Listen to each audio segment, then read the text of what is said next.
Hello friends and enemies. So in today's video I want to talk about 2019, the year of a vegan, as per Forbes magazine and The Economist. There were a lot of highs and a lot of lows this year, and I want to get into all of that. But before I do, I just want to point out that 30% of you who watch my videos aren't subscribed. And if all of you who aren't subscribed did subscribe, I would be well over the 10,000 mark by now. So I'm just putting that idea in your head and let's get on with the video.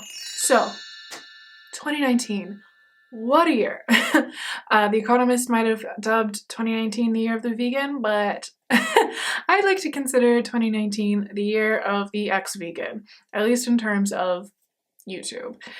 I'm not going to get into this too much, don't worry, because I know I've talked about this a lot on this channel, and I know a lot of other vegan channels have also talked about it. This year, the ex-vegans have given us vegan channels a lot to talk about. And sadly, it's also given these ex-vegans a lot of attention and presumably money as well as a result of that attention, and all it cost was the lives of the animals. So, you know, that's just fantastic. I just want to talk briefly about one video I made in particular on Bonnie Rebecca, and it's the one where I exposed her for buying that wool rug after she decided she was going to eat animal products again, but she was going to live as cruelty-free as possible otherwise. But, you know, wool is cruel, so there you go. Obviously, she wasn't living up to that promise. Now, I'm bringing this up because that, I believe, is my most viewed video on this channel. And so I want to make crystal clear. I made that video because I had made a previous video where I was kind of defending her a little bit, and then she bought this wool rug and just exposed that she obviously didn't care about the animals. So I felt like I had to clarify my position on how I felt about her. But also, and this is something I didn't mention in that video, like her whole brand is ethical living, right? I know she promotes a lot of ethical companies, and, you know, she was previously vegan. So that's kind of like her whole brand.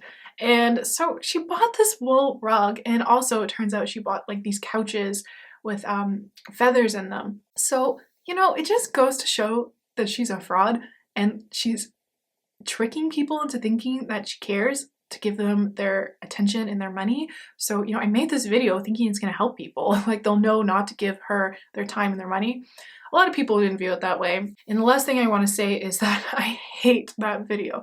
It's my most viewed video, and I'm afraid that people come to my channel, they're going to see that's my most viewed one, they're going to watch it, and they're going to think that that's what this channel is about, is exposing people. I really hated having to make that video. I hate that it exists. I hate that I do have to keep it on my channel. I do, because if I delete that video, I have to delete my other video that I made on Bonnie Rebecca, and I think that's a good video, so it has to stay. And I think people deserve to know the truth, but like, I really hate it. So anyway, an end of the year reflection that I wanted to put out there. Speaking of vegan media, we also had the Game Changers documentary come out this year. It made some waves, I think. It got some non-vegans talking about veganism. I know they talked about it a lot on the Joe Rogan show. And I know even within the vegan community, there was some disagreement. Some people didn't like it, some vegans didn't like it, some did. The way I viewed it is, you know, disclaimer, I don't know if you guys noticed, but I'm not a doctor or a dietitian or a nutritionist or anything like that. I don't have an interest in science either. So that's why I never like said anything about it or made a video on it. Cause like, what do I know? But like, my opinion on it is that, you know, documentaries or just movies in general, you know, they're meant to inspire. So the way I see it is this documentary is meant to inspire people to better their health and, you know, hopefully make the connection that, you know, animals matter as well, but just show people that you can thrive on a vegan diet. And so yeah, they did these little experiments in the documentary that were kind of silly, but the point, it wasn't to prove that a plant-based diet is the best. Like, I think they did those little experiments in the documentary, you know, for entertainment purposes, but also to inspire people. And so on that front, I think the documentary succeeded. I don't think anyone could watch that and deny that they can thrive on a vegan diet. So I consider it a success, and I think if people just watched it from that perspective, there would be a lot less disagreement on it. And another documentary that came out this year that I want to talk about briefly is one called The Invisible Vegan. And what I like about this documentary, you can watch it on Amazon Prime, is that, let's face it, veganism is stereotypically considered a white thing, which is not good because we want everyone to go vegan. Veganism is for everyone, but it does have this stereotype. And so this documentary was targeted for African Americans in particular. Not that you have to be African American to get anything out of it, but it was targeted at them. And it features, I think, only African American people in the entire documentary.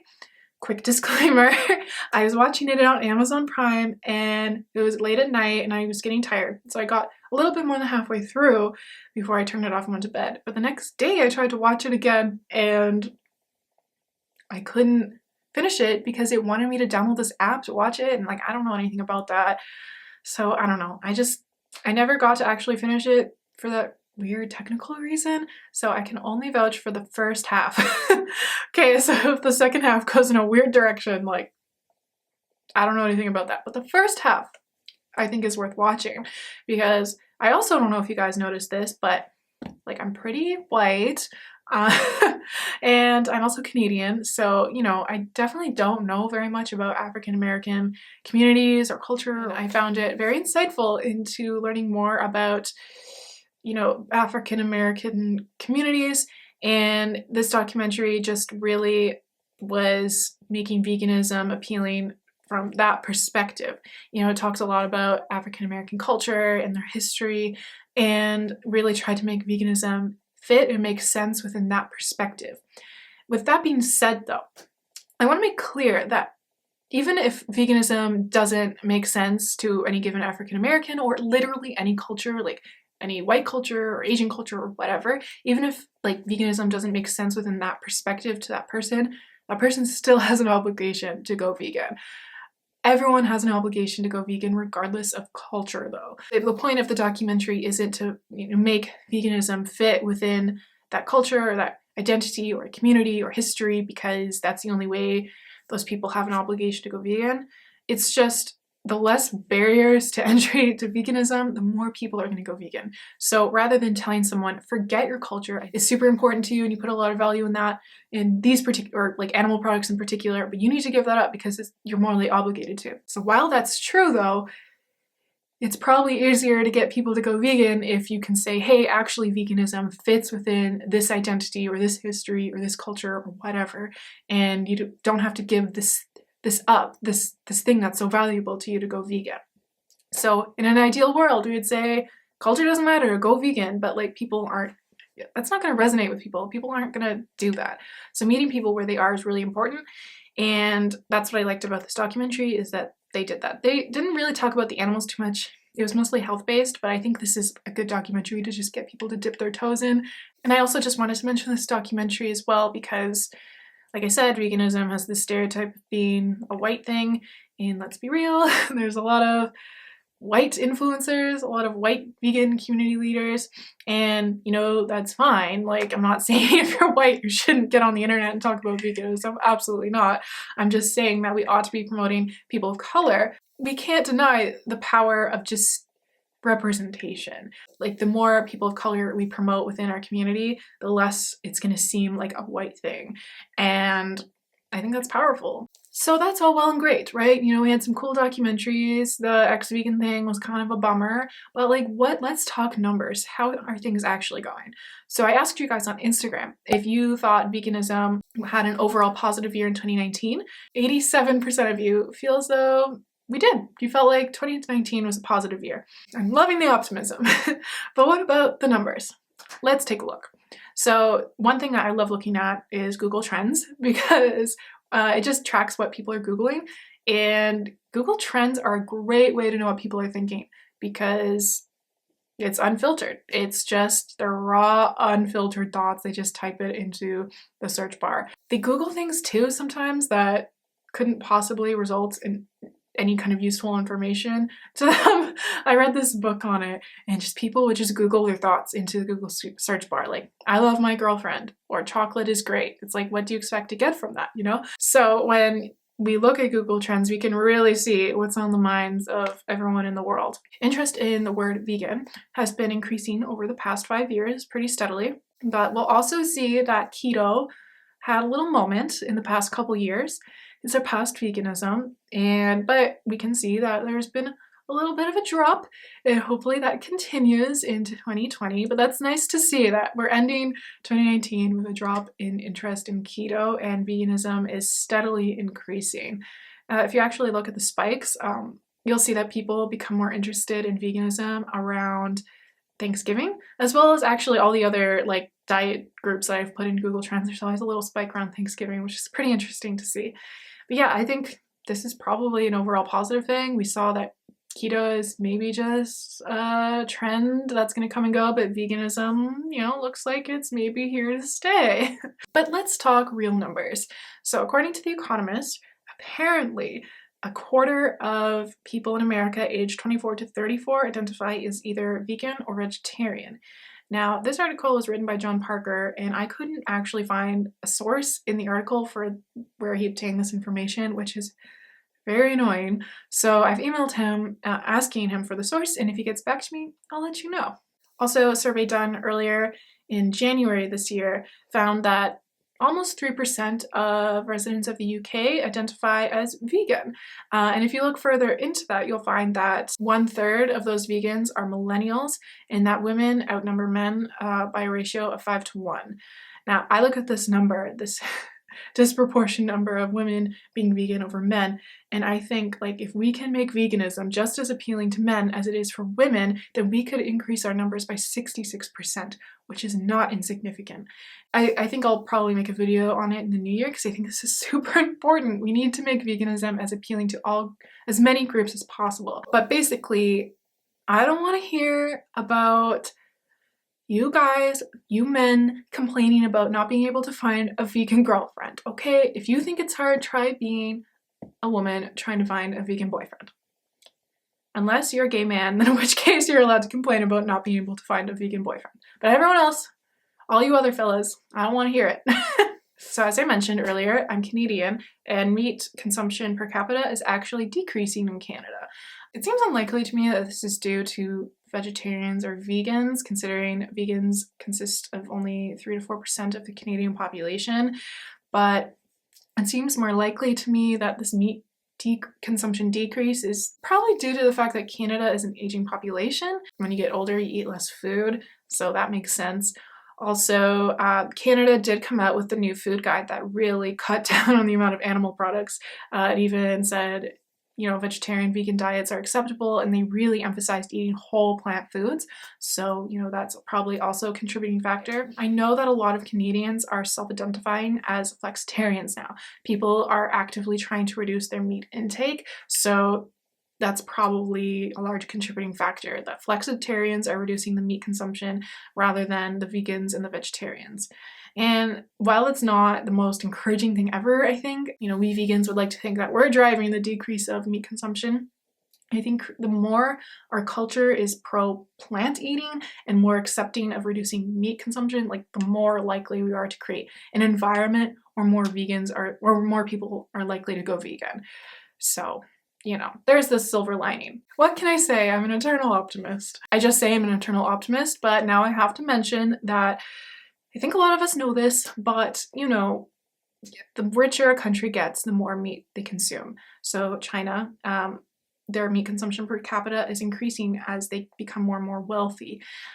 They don't eat as much meat as Americans or Canadians or a lot of other countries in the West, but, they're like 1 billion plus people, so they don't have to eat as much as us to be, consuming the most meat. And their meat consumption is only increasing. They're not even at par, like at the same levels of meat consumption as countries in the West.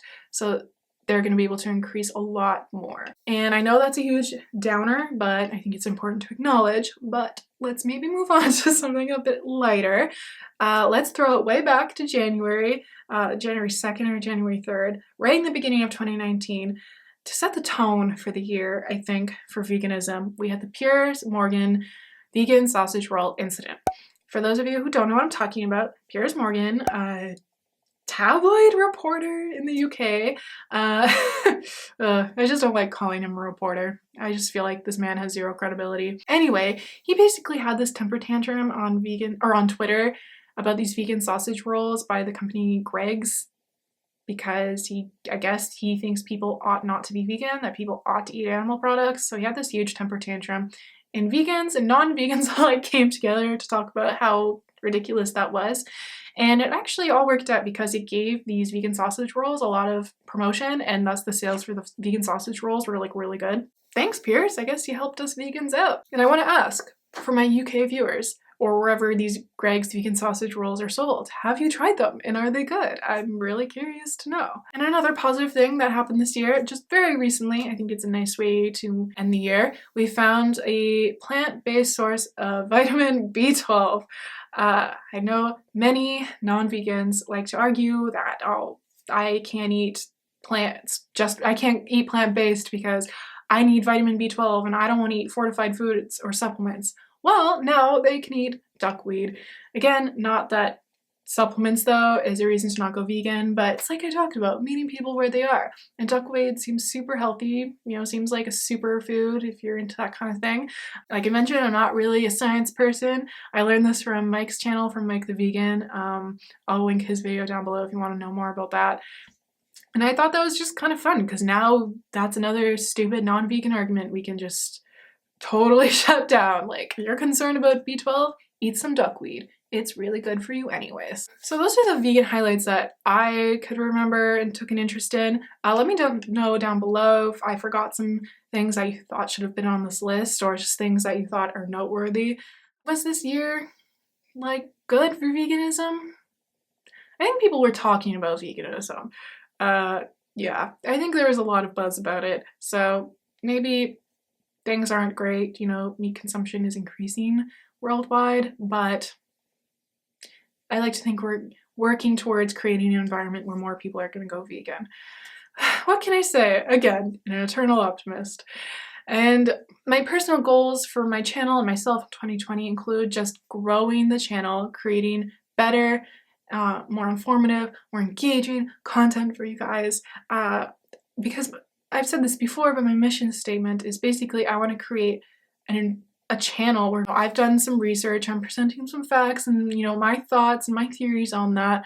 And then whether or not you engage in the comments down below, later when you're thinking about this video or just what you take away from this, maybe I've provided a perspective you hadn't heard before. And I think this is so important because we, as vegans, are the minority. We're 3 to 4% of the population, depending on where you live, might be more, might be less, but we are a minority, and we're interested in convincing people to go vegan.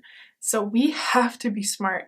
We have to be more clever than non-vegans. I know I personally feel this pressure to just be armed with facts and information ready at my fingertips at all times, because you never know when you're going to engage in a conversation with someone. So I have to be informed on health information, on environment information, and on ethics all the time. And, that's really exhausting, and it's really hard to do that, especially if you're a busy person. So I think we, as vegans, need to give ourselves credit for that, firstly, but also we can't get too comfortable. We always have to be on top of things. We have to stay sharp.